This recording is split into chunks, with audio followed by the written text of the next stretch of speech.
Number 5 माणसं मुद्रा डोळे बंद मन शांत दीर्घ श्वास घेऊन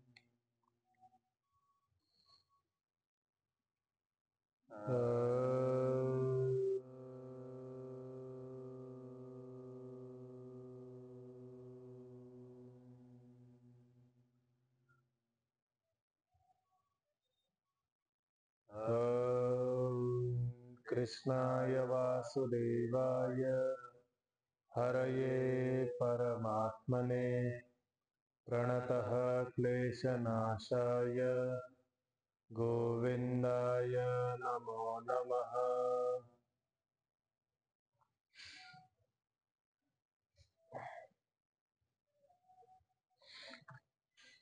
चलो, ओम श्री परमात्मने नमः। अथ चतुर्थोऽध्यायः। श्री भगवान् उवाच इमं विवस्वते योगं प्रोक्तवानहमव्ययम् विवस्वान्मनवे प्राह मनोरेक्ष्वाकवे ब्रवीत् एवं परम्परा प्राप्तम् इमं राजर्षयो विदुः सकाले नेह महता योगो नष्टः परन्तप स एवायं मया तेद्य योग प्रोक्तः पुरातनः भक्तोऽसि मे सखा चेति रहस्यं ह्येतदुत्तमम्। अर्जुन उवाच अपरं भवतो जन्म परं जन्म विवस्वतः कथम् एतद्विजानीयाम् त्वमादौ प्रोक्तवानिति। श्रीभगवानुवाच बहूनि मे व्यतीतानि जन्मानि तव चार्जुन तान्यहं वेद सर्वाणि न त्वं वेत्थ परन्तप अजोऽपि सन्नव्ययात्मा भूतानामीश्वरोऽपि सन् प्रकृतिं स्वामधिष्ठाय सम्भवाम्यात्ममायया यदा यदा हि धर्मस्य ग्लानिर्भवति भारत धर्मस्य तदात्मानं सृजाम्यहम् परित्राणाय साधूनां विनाशाय च दुष्कृताम् धर्म संस्थापनार्थाय सम्भवामि युगे युगे जन्म कर्म च मे दिव्यम् एवं यो वेत्ति तत्त्वतः त्यक्त्वा देहं पुनर्जन्म नैति मामेति सोऽर्जुन वीतराग भयक्रोध मन्मया मामुपाश्रिता बहवो ज्ञानतपसा पूता मद्भावमागता ये यथा मां प्रपद्यन्ते तां तथैव भजाम्यहम् मम वर्त्मानुवर्तन्ते मनुष्याः पार्थ सर्वशः काङ्क्षन्तः कर्मणां सिद्धिं यजन्त इह देवताः क्षिप्रं हि मानुषे लोके सिद्धिर्भवति कर्मजा चातुर्वर्ण्यं मया सृष्टं गुणकर्म विभागशः तस्य कर्तारमपि मां विद्य कर्तारमव्ययम् न मां कर्माणि लिम्पन्ति न मे कर्मफले स्पृहा इति मां योऽभिजानाति कर्मभिर्न स बध्यते एवं ज्ञात्वा कृतं कर्म पूर्वैर्मुमुक्षुभिः कुरु कर्मैव तस्मात् त्वं पूर्वैर्पूर्वतरं कृतं किं कर्म किम कर्मेति कव्योऽप्यत्र मोहितः तत्ते कर्म प्रवक्ष्यामि मोक्षसे शुभात् कर्मणो ह्यपि बोद्धव्यं बोद्धव्यं च विकर्मणः अकर्मणश्च बोद्धव्यं गहना कर्मणो गतिः कर्मण्यकर्म यः पश्येद् अकर्मणि च कर्म यः स बुद्धिमान् मनुष्येषु स युक्तः कृत्स्नकर्मकृत् यस्य सर्वे समारम्भा कामसङ्कल्पवर्जिता ज्ञानाग्निदग्धकर्माणं तमाहुः पंडितं बुधा त्यक्त्वा कर्मफलासङ्गं नित्यतृप्तो निराश्रयः कर्मण्यभिप्रवृत्तोऽपि नैव किञ्चित् करोति सः निराशेर्यत चित्तात्मा त्यक्त सर्व परिग्रह शारीरं केवलं कर्म कुर्वन्नाप्नोति किल्बिषम् यदृच्छालाभ संतुष्टो द्वन्द्वातीतो विमत्सरः समसिद्धावसिद्धौ च कृत्वापि न निबध्यते गतसङ्गस्य मुक्तस्य जानावस्थितचेतसः यज्ञायाचरतः कर्म समग्रं प्रविलीयते ब्रह्मार्पणं ब्रह्महविर्ब्रह्माग्नौ ब्रह्मणाहुतं ब्रह्मैव तेन गन्तव्यं ब्रह्म कर्म समाधिना 25वा श्लोक दैवमेवापरे यज्ञं योगिनः पर्युपासते ब्रह्माग्नावापरे यज्ञं यज्ञेनैव उपजुह्वति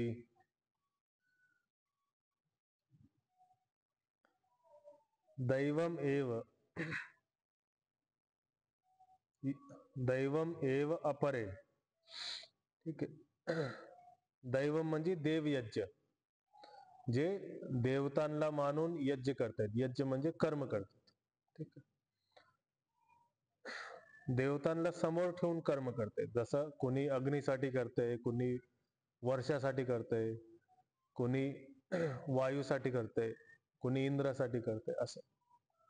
किंवा आपले जे आपण देवता समोर प्रत्यक्ष मानलेले आहे, जसं लक्ष्मी देवता आहे, गणेशजी आहे, अजून बाकी असे त्या देवतांना मानून जो यज्ञ करतोय त्यांचे योगी भरपूर उपासना करते.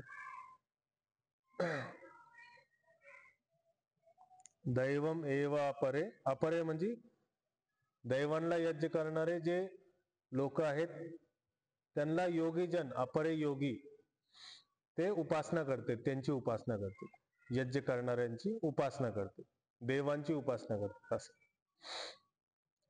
आणि दुसऱ्या पंक्तीमध्ये आहे की ब्रह्मा अग्नौ, ब्रह्मला अग्नी मानून, ब्रह्मतत्वला, आत्मतत्वला अग्नी समजून जे कर्म करते, जे यज्ञ करते. काही काही जण ब्रह्मतत्वला अग्नी समजून यज्ञ करतात आणि आत्मतत्वामध्येच लीन होऊन ते कर्म करतात त्यांचे असं सांगितलं. आता यज्ञ म्हणल्यानंतर 5 प्रकारचे यज्ञ असतात, जे पहिले पूर्व लोकी करायचे. पहिला आहे देवयज्ञ, दुसरा आहे ब्रह्मयज्ञ, तिसरा आहे पितृयज्ञ, चौथा आहे अतिथी यज्ञ आणि 5वा आहे बली वैश्वदेव यज्ञ. तर आम्ही गुरुकुलमध्ये असताना देवयज्ञ आणि ब्रह्मयज्ञ करायचो. ब्रह्मयज्ञ म्हणजे थोडक्यात संध्याकाळ. त्याच्यामध्ये हवन न करता आपण फक्त आत्मतत्वला कसं बघितलेलं आहे त्या मंत्रांमध्ये, तसा पूर्ण आत्मतत्वला जाणण्यासाठी ते मंत्र होते. ठीक आहे, ते ब्रह्मयज्ञ. देवयज्ञ म्हणजे वैदिक हवन, जे आपण रेग्युलर रुटीन मध्ये करतो, तो वैदिक हवन. अतिथी यज्ञ, जेव्हा कोणी अतिथी आपल्या घरी येते तेव्हा आपण त्यांचा सत्कार वगैरे करतो, त्यांना पाणी वगैरे विचारतो. ठीक आहे. दर वेळेस तर सत्कार करत नाही, पण पाणी वगैरे विचारतो आपण, जेवण वगैरे विचारतो. तर पहिले काळामध्ये अतिथी यज्ञ व्हायचा, जेव्हा कोणी अतिथी, कोणी ऋषी, कोणी मुनी, कोणी राजा असे जेव्हा घरी यायचे तेव्हा त्यांच्यासाठी एक हवन व्हायचं. तर त्यामध्ये विशिष्ट मंत्रांनी हवन व्हायचं, अतिथीचे विशिष्ट मंत्रांनी. परत पितृयज्ञ आहे, जेव्हा पित्रांचा समजा आता वाढदिवस वगैरे असतो, वर्षगाठ वगैरे असते, तर त्या टायमामध्ये पितृयज्ञ वगैरे करायचे. पण आजकाल काय झालंय की आपण 10व्या नंतर, दशक्रियानंतर पितृपूजन वगैरे करतो, वर्षश्राद्ध वगैरे करतो. तर ते पहिले परंपरामध्ये नव्हतं, पण आजकाल ते सुरू झालंय. तर पित्रांना तुम्ही जिवंत असताना संतुष्ट करा. हे जैन परंपरामध्ये अजून पण करतात, की पित्रांना जिवंत असताना संतुष्ट करून देतात. जे पित्रींची इच्छा आहे, त्यांना माहिती झालंय की आता आपला काळ संपणार आहे, आणि ते म्हणतात की माझी अशी अशी इच्छा आहे, एक कार्यक्रम मोठा करा, सगळ्या नातेवाईकांना बोलवा, एवढं भोजन करा. त्यांच्या वजनानुसार ते भोजन ठेवतात आणि मग सगळ्यांना वाटून देतात असं. तर ते पितृयज्ञ. आणि एक आहे बली वैश्वदेव यज्ञ. तर बलिप्रथा आपण बघितलेली आहे, कोलकाता वगैरे मध्ये भरपूर चालते. तर बलिप्रथा ती नाही आहे की जनावराला मारून अर्पित करणे, तशी बलिप्रथा नाही आहे. बली म्हणजे आपल्या आतमधल्या शत्रूला मारून आपण काहीतरी देवाला हवनामध्ये काहीतरी अर्पित कर. आपला आतमधला शत्रू काय आहे, जसं गीतामध्ये पण सांगितलं, काम, क्रोध, राग, लोभ, मोह, हे मत्सर, हे सगळे आपले शत्रू आहेत. तर असे 5 प्रकारचे यज्ञ आधीच्या काळात होत होते. ठीक आहे. त्याचा थोडासा इंडिकेशन करून कर्मावरती जास्त फोकस केलंय, की काही योगी देवतांना पूजन करून त्यांचे सगळे कर्म अर्पित करायचे, काही योगी आत्मतत्वाला साक्षी मानून, आत्मसंतुष्ट होऊन, आत्मतृप्त होऊन त्यांचे कर्म करायचे, यजन करायचे असं. तर दैवम, देव शब्द होता, देवला काहीतरी सूत्र लागून दैवम बनला. ठीक आहे. देवचा भाव, देवतांचा भाव ठेवून कर्म करणे. ठीक आहे. त्यामुळे दैव शब्द बनला. आणि दैवम एव अपरे, एव आणि अपरे मध्ये संधी झाली, एवापरे. दैवम एव शब्द जोडलाय, एव आणि अपरे मध्ये संधी झाली, एवापरे यज्ञम. योगिनः परिउपासते, परिउपसर्ग पूर्वक, उपउपसर्ग पूर्वक आस धातू आहे.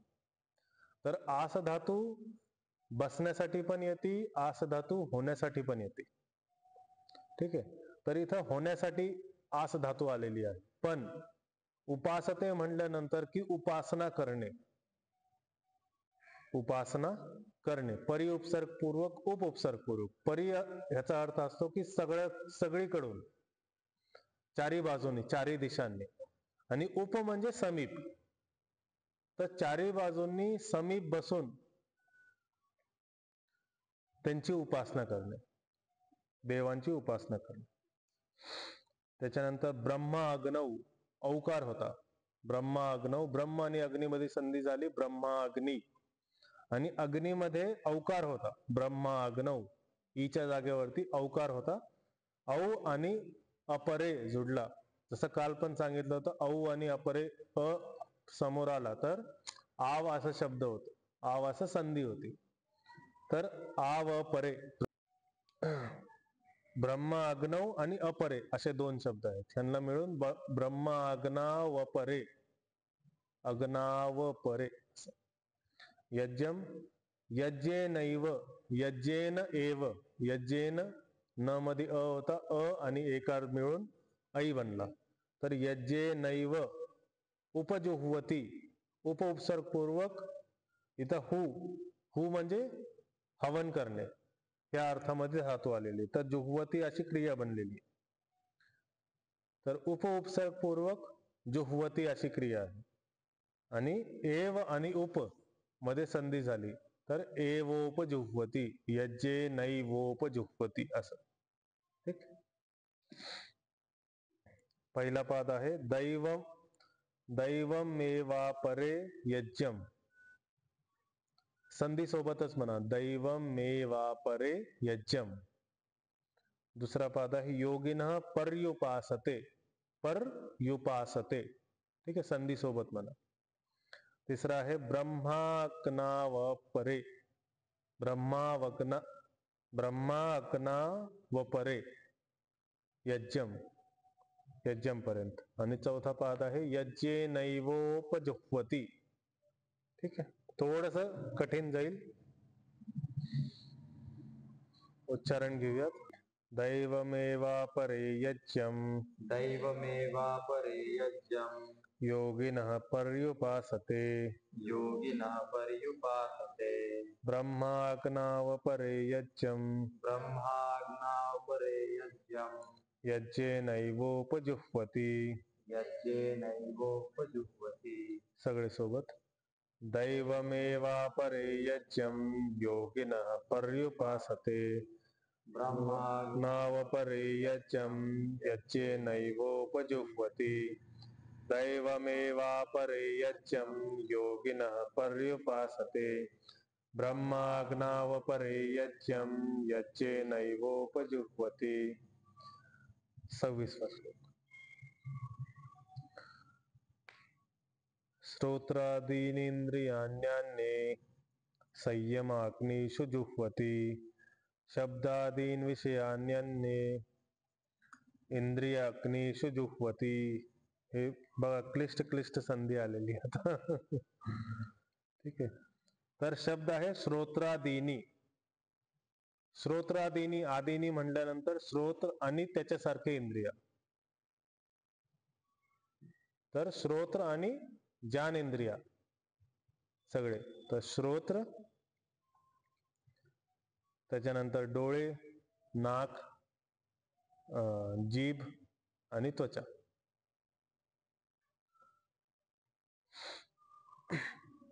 तर श्रोत्रादीनी इंद्रियाणी अन्य म्हणजे त्यांच्यापासून म्हणजे आता देवयज्ञ आणि ब्रह्मयज्ञ करणाऱ्यापासून वेगळे. अन्य म्हणजे वेगळे, त्यांच्यापासून वेगळे. तर आधीच्या श्लोकामध्ये जे वर्णित केलेलं आहे त्यांच्यापासून वेगळे योगी, वेगळे साधक. हे सगळं साधकांचं वर्णन आहे. या तिन्ही श्लोकांमध्ये साधकांचं वर्णन आहे की वेगळे वेगळे साधक वेगळ्या वेगळ्या कर्माद्वारे त्यांची साधना करतात. तर काही काही साधक श्रोत्रादी इंद्रियांना साधन बनवून संयम अग्नीमध्ये हवन करतात. संयम म्हणजे आपल्या इंद्रियांना संयमित करणे. त्यांना संयम करून ते हवन करतात म्हणजे कर्म करतात. त्यांना संयमित करून, ज्ञान इंद्रियांना संयमित करून कर्म करतात असं. आणि तिसऱ्या पादमध्ये शब्दादीन विषयान अन्य, की काही काय करतात की विषयांना संयमित करून इंद्रियांच्या अग्नीमध्ये संयमित करतात. इंद्रियांच्या अग्नीमध्ये हवन करतात, इंद्रियांच्या अग्नीमध्ये कर्म करतात असं. तर संधी आहे याच्यात श्रोत्रादीनी, श्रोत्रादीनी इंद्रियाणी. तर श्रोत्रादीनी आणि इंद्रियाणी मध्ये संधी झाली, इकार मोठा झाला. ठीक आहे. श्रोत्रादीनी इंद्रियाणी आणि अन्य मध्ये परत संधी झाली य. ठीक आहे. श्रोत्रादीनी इंद्रियाण्ये अन्ये, श्रोत्रादीनी इंद्रियाण्ये असं. ठीक. संयम अग्निषु, संयम आणि अग्निषु मध्ये संधी झाली. संयमाग्निषु जुह्वती क्रिया आहे हवन करण्यासाठी. शब्दादीन विषयान सोबत जुडलाय. शब्दादीन विषयान अन्य. ठीक आहे. इथं एकार होता पण ई पुढे असताना एकार गायब झालाय. तर यांच्यापासून जे वेगळे होते, श्रोत्रादीचे जे साधक होते त्यांच्यापासून जे वेगळे होते, त्यांनी शब्दादी विषयांमध्ये त्यांचे कर्म समर्पित केले आहे. श्रोत्रादी विषयांना साधन बनवून इंद्रियांमध्ये सोडून दिले आणि तसे कर्म केले आहेत. तर शब्दादीन विषयान इथपर्यंत शब्द जोडलाय आणि विषया अन्य मध्ये पण शब्द जोडलाय. विषयान अन्य. इंद्रियाग्निषु इथं संधी झाली आकार. इंद्रियाग्निषु जुह्वती. ठीक आहे. पहिला पाद आहे श्रोत्रादीनी इंद्रियानन्ये, श्रोत्रादीनी इंद्रियानन्ये असं. दुसरा पाद आहे संयमाग्निषु जुह्वती. तिसरा पाद आहे शब्दादीन विषयानन्य. चौथा पाद आहे इंद्रियाग्निषु जुह्वती. ठीक. उच्चारण घेऊयात. श्रोत्रादीनी इंद्रियाण्ये, संयमाग्निषु जुह्वति, शब्दादीन विषयानन्ये, इंद्रियाग्निषु जुह्वति. सगळे सोबत. श्रोत्रादीनी इंद्रियाण्ये संयमाग्निषु जुह्वति, शब्दादीन विषयान्यन्ये इंद्रियाग्निषु जुह्वति. श्रोत्रादीनीन्द्रियाण्यन्ये संयमाग्निषु जुह्वति शब्दादीन् विषयान्यन्ये इंद्रियाग्निषु जुह्वति 27 श्लोक सर्वाणि इंद्रिय कर्माणि प्राणकर्माणि चापरे आत्मसंयम योगाग्नौ जुह्वति ज्ञानदीपिते. आता जे ह्याच्यापेक्षा वरचे दोघांपेक्षा जे दुसरे साधक आहेत ते काय करतात, सगळे इंद्रियांना सर्वाणी इंद्रिय कर्माणी सगळे इंद्रियांच्या कर्मांना आणि प्राण कर्मांना च अपरे च लिहिलंय म्हणजे आणि ठीक आहे, अपरे म्हणजे अन्य, तर सर्व इंद्रियांच्या कर्माला प्लस अजून प्राण कर्मांना. तर प्राणाचा कर्म आहे पूरक, रेचक आणि कुंभक, जे आपण प्राणायाम मध्ये शिकतोय की पूरक म्हणजे भरणे, कुंभक म्हणजे थांबवणे आणि रेचक म्हणजे सोडणे. ठीक आहे, इनहेल, होल्ड, एक्झेल. तर हे प्राणांचा कर्म आहे. आणि सर्व इंद्रियांचा कर्म जो आपापला ज्ञानेंद्रियांचा जो कर्म आहे, कर्मेंद्रियांचा जो कर्म आहे, मनाचा जो कर्म आहे, त्या सगळ्या इंद्रियांचा कर्म आणि प्राणांचा कर्म ते काय करतात, आत्मसंयम रूपी योग अग्नीमध्ये हवन करतात. ठीक आहे, जो एकदम आत्मसंयमी आहे, आत्मसंतुष्ट आहे, आत्मतृप्त आहे, तो व्यक्ती काय करतो, आत्मामध्ये संयमित होतो आणि सगळ्या इंद्रियांना आणि प्राणांना एकत्रित करून त्याला हवन करतो.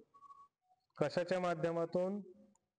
ज्ञान दीपिते, ज्ञानाच्या माध्यमातून ज्ञान अर्जन करून तो इंद्रियांना पण वशमध्ये आणतो आणि प्राणाला पण वशमध्ये आणतो. मग आत्मसंयम रूपी अग्नीमध्ये त्या इंद्रियांना आणि प्राण रूपी कर्माला त्यागून देतो. मग स्वतः संतुष्ट होऊन जातो. असं आत्मसंयम योग रूपी अग्नीमध्ये जुह्वती हवन करतो. ज्ञान दीपिते ज्ञानच्या माध्यमातून, ज्ञानच्या प्रकाशाच्या माध्यमातून, ज्ञान दीपिते ज्ञानच्या प्रकाशाच्या माध्यमातून. ठीक. तर संधी आहे सर्वाणी इंद्रिय, सर्वाणी आणि इंद्रिय मध्ये मोठी इकार झाली. ठीक आहे, इंद्रिय कर्माणी प्राण कर्माणी च अपरे, च आणि अपरे मध्ये परत संधी झाली आकार. आत्मसंयम योगाग्नौ, योग आणि अग्नौ मध्ये संधी झालेली. आत्मसंयम योगाग्नौ एक समस्त पद आहे. सर्वाणी इंद्रिय कर्माणी, इंद्रिय कर्माणी एक समस्त पद आहे. प्राण कर्माणी समस्त पद आहे. म्हणजे इंद्रियांचे कर्म, प्राणांचे कर्म आणि आत्ममध्ये संयम झालेला योगाच्या अग्नीमध्ये. ठीक आहे, असं जुह्वती ज्ञान दीपिते ज्ञान रूपी प्रकाश मध्ये होऊन, ज्ञान रूपी प्रकाश मध्ये आत्मसंयम होऊन योगाग्नीमध्ये जो हवन करतो तो व्यक्ती. काही काही साधक असे असतात, हे सगळ्यात उच्च साधक असं दिसतंय आपल्याला ह्या चारी ह्याच्यामध्ये. तर पहिला पाद आहे सर्वाणी इंद्रिय कर्माणी, सर्वाणी इंद्रिय कर्माणी, ह्याला थोडस एकत्र करून म्हणा, सर्वाणी इंद्रिय कर्माणी. दुसरा पाद आहे प्राण कर्माणी चापरे. तिसरा पाद आहे आत्मसंयम योगाग्नौ. चौथा पाद आहे जुह्वती ज्ञान दीपिते. ठीक, उच्चारण घेऊयात. सर्वाणी इंद्रिय कर्माणी, सर्वाणि इंद्रिय कर्माणि प्राणकर्माणि चापरे, प्राणकर्माणि चापरे आत्मसंयम योगाग्नौ, आत्मसंयम योगाग्नौ जुह्वती ज्ञानदीपिते. जुह्वति ज्ञानदीपिते. सगळे सोबत. सर्वाणि इंद्रिय कर्माणि प्राणकर्माणि चापरे, आत्मसंयम योगाग्नौ जुह्वति ज्ञानदीपिते. सर्वाणि इंद्रिय कर्माणि प्राणकर्माणि चापरे, आत्मसंयम योगाग्नौ जुह्वति ज्ञानदीपिते. काल सांगितलेलं त्याला थोडस आपण फॉलोअप करू. आणि प्रकृतीच्या मध्ये जे गती आहे त्या गतीमध्ये कर्म आणि फल याचं रेपिटेशन होऊन परत परत फिरून फिरून ह्या गोष्टी परत येतात आणि परत आल्यानंतर हे आपण ह्या बंधनमध्ये गुंततो. तर काय सोडायचंय? गतसंग सोडायचंय, त्याच्यापासून मुक्त व्हायचंय. मग ह्या गोष्टींपासून सुटल्यानंतर आपण कसं व्यवहार करणार? ब्रह्मार्पणम ब्रह्महवीर ब्रह्माग्नो म्हणजे ब्रह्ममध्ये सगळ्या गोष्टींचा कर्मचा आणि फलचा यज्ञ म्हणून आपल्याला आपले नियमित कर्म करायचे. काय? ब्रह्ममध्ये सगळं लीन होणार आहे असं समजून आपल्याला कर्म करायचे. मग श्रीकृष्णाने सुरुवातीला ह्या अध्यायाच्या सुरुवातीला सांगितलं होतं की मी तुला काय काय सांगणार? मी तुला सांगणार की कर्म काय आहे, अकर्म काय आहे आणि विकर्म काय आहे. मग फक्त कर्म काय आहे हे सांगून तू कर्म कर असं का नाही सांगितलं? बाकी दोन्ही गोष्टी पण समजण्या का गरजेच्या आहेत? मला माझं धर्म माहित आहे, माझं नियत धर्म माहित आहे, मी माझं करत राहणार. तुमचं काय धर्म आहे मला काय घेणं पडलं नाही, तुम्ही काय करताय मला काय घेणं पडलं नाही. असा विचार काय नाही ठेवला कृष्णाने. चुकीचं काय हे पण माहित पाहिजे. आणि दुसरी गोष्ट, दुसऱ्या व्यक्तीचा स्वभाव प्रकृती काय आहे, चुकीचं जरी नसलं तरी तो कोणत्या प्रकारमध्ये आहे, तो कोणत्या भागमध्ये आहे हे जाणणं आपल्याला का गरजेचं आहे? की हे जाणलं तर आपल्याला त्रास होणार नाही त्या व्यक्तीने काही केलं तर. त्या व्यक्तीच्या स्वभावाला आपण तिथं एक्सेप्ट करू शकतो. तो आपल्यासोबत व्यवहार करताना जर आपल्या साठी चुकीचा करतोय तर आपण त्याला तिथं फटकारू शकतो, मारू शकतो, त्याला सांगू शकतो. पण आपण तिथं स्वतःचे चित्त विचलित होऊ देणार नाही. माझं चित्त कधी विचलित होणार? ज्यावेळेस मला माहित नसणार की हा असा का वागतोय. आपल्या समोर अशी परिस्थिती असते भरपूर वेळेस. तर तुला अक्कल नाही का? ही एवढी छोटी गोष्ट आहे पण त्याच्यासाठी ती खूप मोठी गोष्ट आहे. आपण म्हणतोय की अरे ही एवढी छोटी गोष्ट आहे, तू याच्यावर कशाला लक्ष देतोय, याचा काय अर्थ आहे? तो म्हणतोय तुझ्यासाठी असेल छोटी, माझ्यासाठी लय मोठी गोष्ट आहे. मग आपण जर त्याच्या स्वभावाला समजलं नाही तर आपण काय म्हणणार? काय येडा माणूस आहे, आपण चिडचिड करणार, आपण राग करणार. तर आपल्याला जर त्याचा स्वभाव माहित आहे, जसं लहान बाळाचं असतं, कुठं पण टॉयलेट करणार, कुठं पण शी करणार. एकदम 1 वर्ष किंवा 1.5 वर्षाचा मुलगा मुलगी, मग त्यांना आपण खवळत बसतो का? आपण समजतो की त्यांचा स्वभाव आहे. मग आपल्यामध्ये चिडचिड राग होते का? पण हेच जर 10-12 वर्षाच्या मुलींनी केलं तर मग आपण चिडचिड राग करणार. त्याच्यामुळं काय, दुसऱ्यांच्या गोष्टी पण अन्य गोष्टी ह्या 3 श्लोकांमध्ये सांगितल्या आणि पुढच्या श्लोकांमध्ये पण आहे. पुढचे 3 श्लोक जे आहेत, जे आपल्याला उद्या घ्यायचे, ते पण असेच राहणार आहे. अन्य की हे कसे येतं, ते कसे येतंय, हा कसा वागतोय, तो कसा वागतोय, का वागतोय, ह्या सगळ्या गोष्टी सांगितल्या. तर काही लोक कसं वागतात? देवतांमध्ये विश्वास करतात. साईबाबाला जाणार, बालाजीला जाणार, रामेश्वरमला जाणार, वेगळ्या वेगळ्या ठिकाणी त्यांचे इष्ट देवता असतील. नाही आपल्याला आता लग्न झालंय जावं लागेल, मुलगा झालाय जावं लागेल, नाही मी ईश्वराला मी देवींना सांगितलं होतं मला यायचंय, मला जावं लागणार. तर असं देवी देवतांमध्ये सगळे कर्म नियमित करून काही लोक कर्म करतात. त्याच्यात काय चुकीचं आहे? चुकीचं म्हणलंय का याच्यामध्ये? नाही, फक्त एवढं सांगितलंय की काही लोक असे आहेत, आपल्याला समजण्यासाठी की काही लोक असं काम करतात. मग साईबाबा मुस्लिम आहे त्याच्यामुळे साईबाबांकडे जायचं नाही, हे काय कोणता प्रकार आहे? हे कृष्णाने नाही सांगितलं. ते लोक तसं करतात, त्यांना तिथं लाभ भेटतो ते करणार, त्यांना नाही भेटलं ते सोडणार. आपण उगाच डिबेट करत बसायचं, सांगत बसायचं की नाही हे मुस्लिम आहेत, तुम्ही त्यांचा फोटो काढून टाका, त्यांचं हे काढून टाका, कशाला करता हे ते. त्या लोकांना जर फायदा होतोय, कट्टर हिंदू लोक पण साईबाबाला दान करतात, साईबाबाच्या तिथं जातात आणि जास्त करून 95% तिथं हिंदूच असतात. हार्डली कोणी तिथं मुस्लिम असेल. पण कुठून तरी ही हिस्ट्री काढली की ते मुस्लिम होते, पण मुस्लिम असल्यामुळं त्यांचा ट्रेट, त्यांचा स्वभाव, त्यांचे कॅरेक्टर, त्यांनी जे केलं ते सगळं बदललं का? त्यांनी काय बॉम्बिंग फोडला का? त्यांनी काय टेररिझम पसरवलं का? नाही. मग फक्त मुस्लिम होते त्याच्यामुळे लोकांनी काय केलं, घरात आतापर्यंत 20 वर्षापासून फोटो लावून ते पूजत होते. आज कळालं मुस्लिम हे, फोटो काढून फेकून दिले. मग त्यांना काय हा अभ्यास नाही की सांगतायत सगळ्यांचे स्वभाव वेगळे आहेत आणि त्या स्वभावाला तुम्ही जाणा, समजा. तुम्ही जाणलं, समजलं तर तुम्हाला समजेल की समोरचा व्यक्ती असा का वागतोय. तर काही लोक काय करणार, देवतांना मानणार, देवतांमध्ये आपले सगळं कर्म यज्ञ म्हणून अर्पित करणार. जसं मागे सांगितलं की ब्रह्ममध्ये सगळं करा, हे तर करायचंच आहे, पण अजून लोक कसं करतात, देवतांमध्ये पण करतात लोक. अजून कशात करतात, पण देवतांपेक्षा मग ब्रह्म परे आहे, ही एक डिफाईन केलं. ठीक आहे. आणि ह्या प्रकारे पण लोक हे पहिल्या 25व्या श्लोक मध्ये हेच सांगितलं की देवतामध्ये लोक समर्पित करतात, कर्म समर्पित करतात आणि त्यांच्या अग्नीमध्ये कर्म समर्पित करून सगळे काम करतात.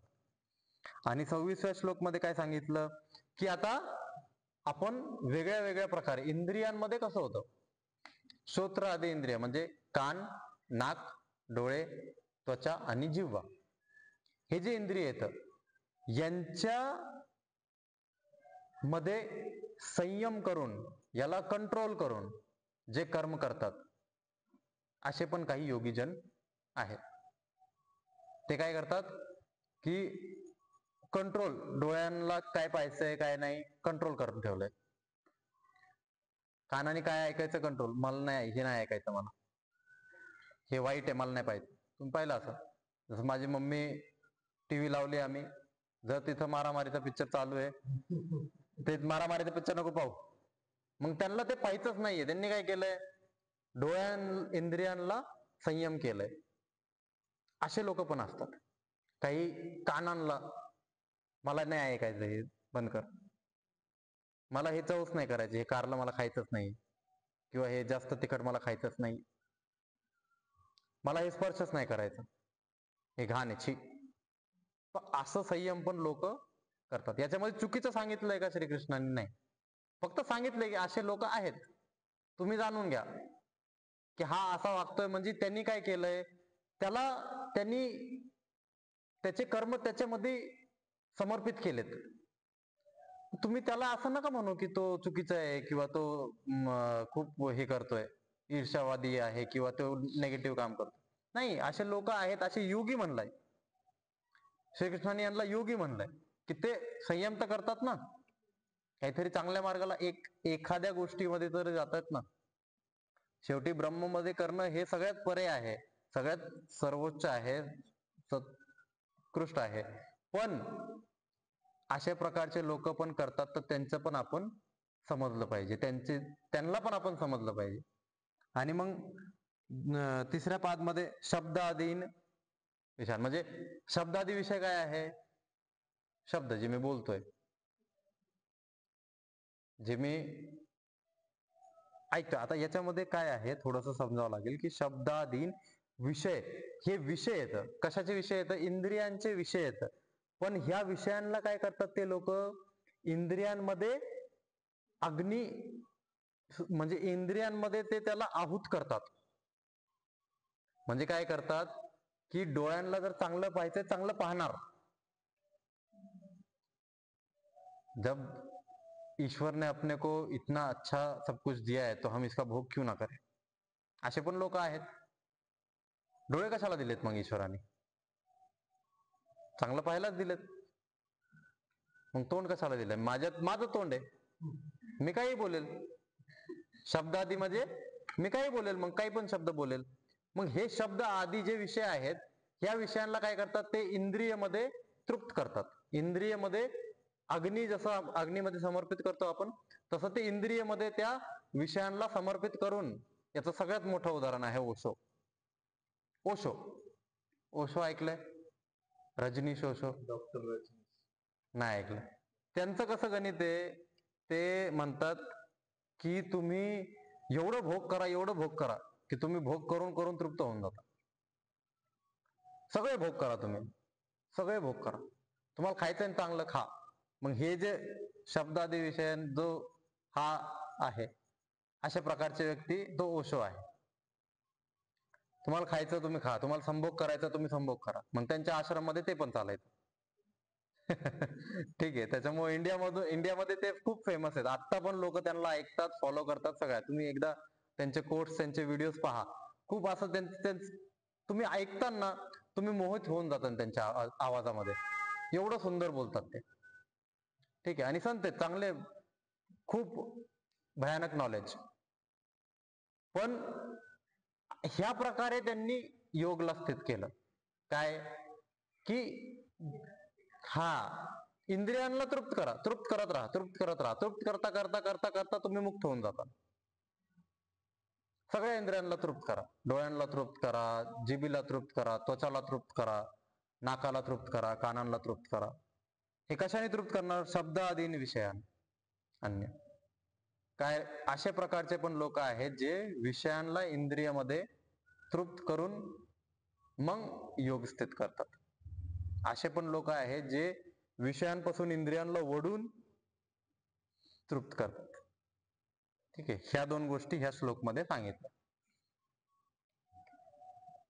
आणि मग 27व्या श्लोकमध्ये काय सांगितलं की काही काही लोक असे असतात जे आत्मसाक्षात्कारसाठी पळतात. ते काय करतात? ते इंद्रियांना पण ओढून घेतात विषयांपासून, आणि प्राणशक्ती, प्राणमध्ये 10 मुख्य प्राण, 5 मुख्य प्राण आहेत, 5 उपप्राण आहेत. अपान, प्राण, समान, व्यान, उदान, हे 5 मुख्य प्राण आहेत.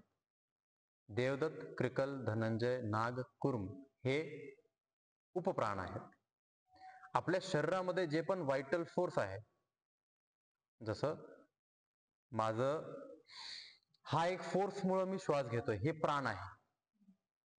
नाभीतून मी पोट आतमध्ये वडलं, हे एक प्राण आहे.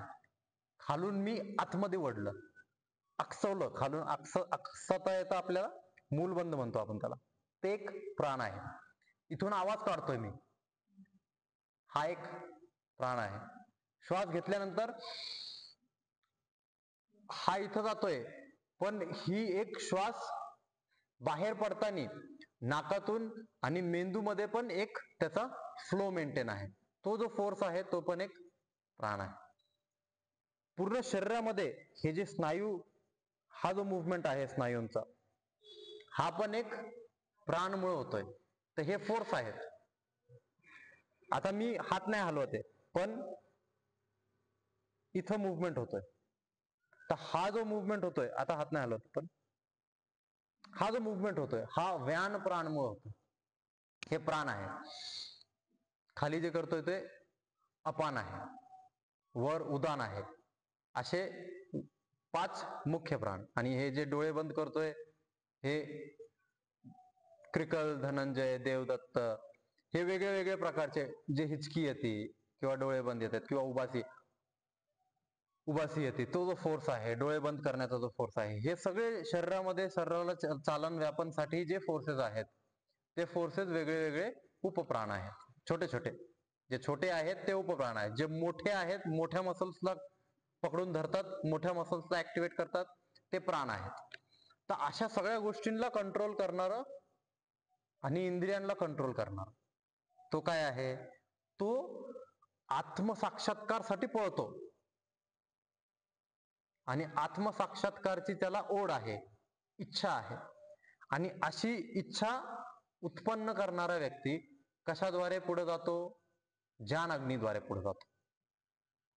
ज्ञानला प्रज्वलित करून तो ह्या सगळ्यांना कंट्रोल करून आत्मामध्ये आत्मसाक्षात्कारसाठी पळतो, स्थित होतो, स्थिर होतो. त्याच्यामुळे प्राणायामचा समाधी ध्यानामध्ये खूप महत्व आहे. ध्यान आणि समाधीसाठी तुम्हाला सगळ्यात आधी प्राणायाम करावा लागतो. अष्टांग योग मध्ये आधी प्राणायाम, मग प्राणायाम, प्रत्याहार, धारणा, ध्यान, समाधी, असे स्टेप आहेत. आणि त्याच्या आधी यम नियम आसन, यम, नियम, आसन, प्राणायाम, प्रत्याहार, धारणा, ध्यान, समाधी असे अष्टांग योगचे स्टेप्स आहेत. तर आसन, प्राणायाम, यम, नियम हे सगळं करून मग आपण हळूहळू धारणा, ध्यान, समाधीकडे जातो. तर जो प्राण कर्म ला कंट्रोल करतो, इंद्रियांच्या कर्मांना कंट्रोल करतो आणि आत्मसाक्षात्कारची ओढ आहे ज्याच्यामध्ये, तो तिथं स्थित होतो. ठीक आहे. तो मग ब्रह्म मध्ये स्थित होतो. तो ब्रह्म मध्ये ओढ, त्या ब्रह्म मध्ये लीन व्हायची त्याची इच्छा जी आहे ती हळूहळू त्या मार्गेला तो जातो. जसा एक व्यक्ती काय करतोय, इंद्रियांना तृप्त करण्याच्या मार्गेला चाललाय. आता याचं उदाहरण आपण थोडस फिजिकल टर्म मध्ये घेऊ, म्हणजे तुम्हाला एक शॉर्ट मध्ये तिन्ही श्लोकांचं अर्थ समजून जाईल. एक ॲलोपॅथिक डॉक्टर आहे, MBBS, ज्यांनी bachelor in medicine, bachelor in surgery केलेलं आहे. ठीक आहे. तर त्यांचं बॅचलर इन काय आहे, मेडिसिन आहे. बॅचलर इन काय आहे, सर्जरी आहे. बॉडीला कसं चेक करणार ते, ब्लड टेस्ट करणार, एक्सरे करणार, MRI करणार, वेगळे वेगळे टेस्ट करणार. त्याच्याद्वारे त्यांना समजणार अॅनाटॉमी मध्ये काय बिघड आहे, कुठं हाड मोडलंय, कुठं शिरवर खाली झाली. त्या हाड मोड किंवा शिरवर खाली किंवा ब्लड मध्ये जर एखादा तत्व वर खाली आहे तर ते काय करणार, ब्लड मध्ये जर तत्व वर खाली आहे तर ते मेडिसिन देणार त्या तत्वाला बॅलन्स करण्यासाठी. त्या एलिमेंटला व्हिटॅमिन C, व्हिटॅमिन D म्हणतात, B12 हे ते कमी झालं, जास्त झालं, कॅल्शियम कमी झालं, तुम्ही कॅल्शियमच्या गोळ्या घ्या. हा प्रकार, हा मेडिसिनचा प्रकार आहे. ठीक आहे. आणि दुसरं, जर हाड मोडलं असेल, जर शिर एकावर दुसरी चढली असेल किंवा कुठं गादी सरकली असेल, कमरेची मणकेची कुठं गादी सरकली असेल तर ते सर्जरी करतील. त्याला कापतील, चिरतील आणि त्याला फाडून कुठं स्क्रू लावायचंय, कुठं भरायचंय, गुडघ्यांमध्ये, कमरेमध्ये, बॅकमध्ये कुठं काय करायचंय हे MBBS मध्ये शिकवतात. ठीक. आयुर्वेद मध्ये काय शिकवतात, श्रीकृष्ण काय सांगतात की ह्या प्रकारचे पण लोक आहेत आणि ह्या प्रकारचे पण लोक आहेत. आयुर्वेद मध्ये काय सांगतात, वात, पित्त, कफ तुमच्या शरीरामध्ये काय इम्बॅलन्स झालंय त्याला बॅलन्स करण्यासाठी आपण काय खाऊ शकतो, काय नाही खाऊ शकत, कोणते व्यायाम करू शकतो, कोणते व्यायाम नाही करू शकत. फक्त जडीबुटींचा विषय आहे आणि अजून भरपूर गोष्टी आहेत आयुर्वेदमध्ये. नॉनव्हेजच्या पण भरपूर गोष्टी येतात की तुम्ही याचा सूप घेतला, याच्या पायाचा सूप घेतला, याच्या मणक्याचा सूप घेतला, याचं लिव्हर खाल्लं, याचं किडनी खाल्ली, याचं हे खाल्लं, याचं ते खाल्लं, तर ह्या सगळ्या गोष्टी पण आयुर्वेदमध्ये आहेत. ठीक आहे. पण एक्स्ट्रीम कंडिशन मध्ये, का की तुमचं लाईफ, तुमची लाईफ त्यापेक्षा जास्त महत्वाची आहे त्याच्यामुळं. ठीक आहे. ह्या गोष्टींना, आयुर्वेदच्या ह्या गोष्टींना कोणी बाहेर काढत नाही. पण जर तुम्ही वाचलं जे मेन स्क्रिप्चर्स आहेत आयुर्वेदचे, त्याच्यामध्ये सगळ्या गोष्टी आहेत, पाया सूप वगैरे सगळ्या गोष्टी आहेत. नीट करण्यासाठी तुम्हाला काय काय घ्यावं लागतं, जर हाडवेड मोडले तुमचे त्याच्यासाठी तुम्हाला काय काय घ्यावं लागतं, सगळ्या गोष्टी आहेत. ठीक आहे. त्याच्यामध्ये काही दुमत नाही, चुकीचं काही नाही. आपण मेजॉरिटी पाहतो, आपण जो महत्वाचा आहे त्याला पाहतो. ठीक आहे. ज्याची चेतना शक्ती उच्च स्तरची आहे, जो लोक कल्याणासाठी जास्त काम करू शकतो त्याला आपण महत्व देणार, त्याला प्रायोरिटी देणार. ठीक आहे. तर आयुर्वेदमध्ये असं आहे. नॅचरोपॅथी मध्ये काय आहे, नॅचरल पद्धतीने सनलाईट घ्या, मड बाथ करा, गरम पट्टी, गार पट्टी, खाण्यामध्ये, आहारामध्ये बदल करा. ठीक आहे. होमिओपॅथी मध्ये काय आहे, वेगळ्या पद्धतीने ते गोळे, साबुदाण्यासारखे गोळ्या देतात, त्याच्यात काहीतरी औषध टाकतात. ते काय कन्सेप्ट आहे आपल्याला त्याच्यामध्ये डीप मध्ये नॉलेज नाहीये. ठीक आहे. तर अशा वेगळ्या वेगळ्या पॅथींचे काय सांगितलं की असे पण लोक आहेत. मग आपण त्यांना म्हणणं की तुम्ही चुकीचं सांगताय, हे असं नाहीये, किंवा त्यांनी आम्हाला म्हणणं, जसं भरपूर डॉक्टर सोशल मीडियावर म्हणतात की जर आम्ही म्हणतोय, मी आयुर्वेदचा अभ्यास केलाय, नॅचरोपॅथीचा अभ्यास केलाय, योगचा अभ्यास केलाय, मी म्हणतोय की रात्री अंधार झाल्यानंतर सूर्य अग्नीसोबत आपली जठराग्नी पण कमजोर होते, आपण नाही खाल्लं पाहिजे. खाल्लं तर आपल्याला ब्लोटिंग, गॅसेस वाढणं हे सगळा प्रकार होणार. पण जर तुम्ही फिजिकल वर्कआउट करताय, तुमच्या शरीरामध्ये तेवढी अग्नी आहे तर तुम्ही पचू शकता, असं आमचं म्हणणं आहे. त्यांचं काय म्हणणं आहे, तसं काय नसतं. तुम्ही ब्लड टेस्ट करा, तुम्ही रिपोर्ट काढा, तुम्ही हे करा, तुम्ही ते करा. रिसर्च आहे का काही? रिसर्च नाही. तुम्ही कोणत्या तत्वावर बोलताय? हे तथ्य नाही येतं, हे अनुभव येतं. ऋषीमुनींनी अनुभव करून ह्या सगळ्या गोष्टी सांगितल्या आणि आम्ही पण अनुभव करतोय. प्रत्येक व्यक्ती अनुभव करतो की रात्री 11-12 वाजता जर जेवण झालं आणि हेवी जेवण झालं तर सकाळी कसं वाटतं, आणि जर हलकं जेवण झालं तर सकाळी कसं वाटतं. हे अनुभवातल्या गोष्टी आता. तुम्ही किती ब्लड टेस्ट करा, काही करा, मला जर चांगला अनुभव होतोय 200 मिलीग्राम शुगर मध्ये, मला जर चांगला अनुभव होतोय तर मी डायबेटिक नाहीये. तुम्ही म्हणता नाही ना तुम्ही डायबेटिक आहे, घ्या डायबेटिसच्या गोळ्या. मग माझं इन्सुलिन स्पाइक करणार, मग काहीतरी वेगळं प्रकार तिथं चालू होणार. त्या गोळ्यांमुळे मला ब्लोटिंग होणार, माझं शरीर सुजणार, हा सगळा प्रकार होणार. मग ह्या काय गोष्टी आता, ह्या सगळ्या गोष्टी मनुष्याने समजल्या पाहिजे. जे इंस्टाग्रामवर सोशल मीडियावर पोस्ट करतात की हा चुकीचा आहे, तो चुकीचा आहे, हे चुकीचं आहे, ते चुकीचं आहे. शरीरामध्ये 11 सिस्टम आहेत. 11 सिस्टम मधले फक्त skeletal system, muscular system, digestive system, या तिन्ही सिस्टमवर ज्यांनी काम केलं, ज्यांनी एकदम महारत हासिल केली, त्यांना असं वाटतं की तू हे प्रोटीन खाल्लं पाहिजे, अंड्यामध्ये एवढं प्रोटीन आहे असं खा. पण ज्यांनी नर्वस सिस्टमवर काम केलंय किंवा ज्यांनी प्राणिक सिस्टमवर काम केलंय, ज्यांनी चेतनाच्या सिस्टमवर काम केलंय, कॉन्शियसनेसवर काम केलंय, त्याच्या व्यतिरिक्त ज्यांनी ऍस्ट्रॉलॉजीवर काम केलंय, ज्यांनी वात पित्त कफवर काम केलंय, तो काय म्हणणार, नको ती गोष्ट तू नको खाऊ. जरी तुला तुझे मसल डेव्हलप होत असतील, जो मन विचलित होतंय, तुझ्या हार्ट मध्ये कुठंतरी त्याचा वेगळा इफेक्ट पडतोय, तुझे पंपिंग फास्ट होतीये, तुझे विचार निगेटिव्ह होत आहेत किंवा काही पण असो, तर इथं एक हा भांडणं चालू आहे. का की आपण त्या लोकांच्या त्या प्रकृतीला, त्यांच्या नॉलेजला, त्यांच्या लॉजिकला समजलं नाही. जो व्यक्ती समजणार तो काय म्हणणार, हा ह्या प्रकारे पण होऊ शकतं, हा ह्या प्रकारे पण होऊ शकतं. मला काय चूज करायचंय, मला कोणत्या मार्गाला जायचंय, ते माझं डिसिजन राहिलं. मला ॲलोपॅथीने नीट करायचंय, सर्जरीने नीट करायचंय, का मला नॅचरोपॅथीने, आयुर्वेदने नीट करायचंय, का मला योगा फक्त एक्सरसाइज करून नीट करायचंय. माझ्याकडे सगळे ऑप्शन आहेत. का मला फक्त होमिओपॅथीने नीट करायचंय, का मला देवाकडे जाऊन एखाद्या, आता कंबर दुखतीये, काय कारण आहे देवाकडे जाऊन एखाद्या तिकडे जाऊन नारियल किंवा फुल चढून मला नीट होईल. पण लोक होतात. पहिल्या 25व्या श्लोक मध्ये तेच सांगितलं. असे लोक आहेत, ते चुकीचं नाहीये. जातात लोक. मला कंबर दुखीसाठी ही अंगठी दिलेली आणि ही अंगठी घातल्यानंतर माझी कंबर दुखी राहिली. आता तुम्ही काय सांगता? लोकांचे राहतात. जर त्यांनी राहतंय, करायला काय हरकत? तुम्हाला त्याचं लॉजिक, त्याचं तथ्य, त्याच्यामध्ये बिलीफ आहे तुमचं जे पण असेल, त्या सगळ्या गोष्टी ते इथं अप्लाय होतात. काय काय लोक म्हणतील की हे अंधविश्वास आहे, हे फालतू बिलीफ आहे, या बिलीफ मध्ये पाठीमागं काही सायन्स नाहीये. इथे श्रीकृष्ण सरळ सरळ सांगतात असे प्रकारचे लोक आहेत आणि अशा प्रकारचे लोक योग मध्ये स्थित आहेत.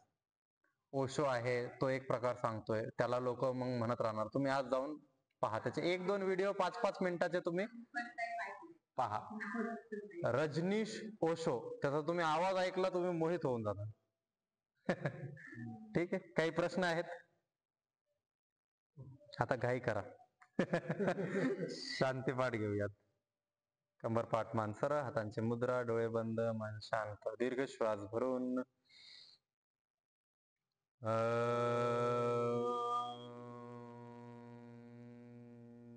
शांतिरंतरिक्षगम शांति, पृथ्वी शांतिरापः शांतिरौषधयः शांतिः, वनस्पतयः शांतिर्विश्वे देवा शांतिर्ब्रह्म शांति, सर्वं शांति. शांतिरेव शांति सामा शांतिरेधि. शांति शांति शांति.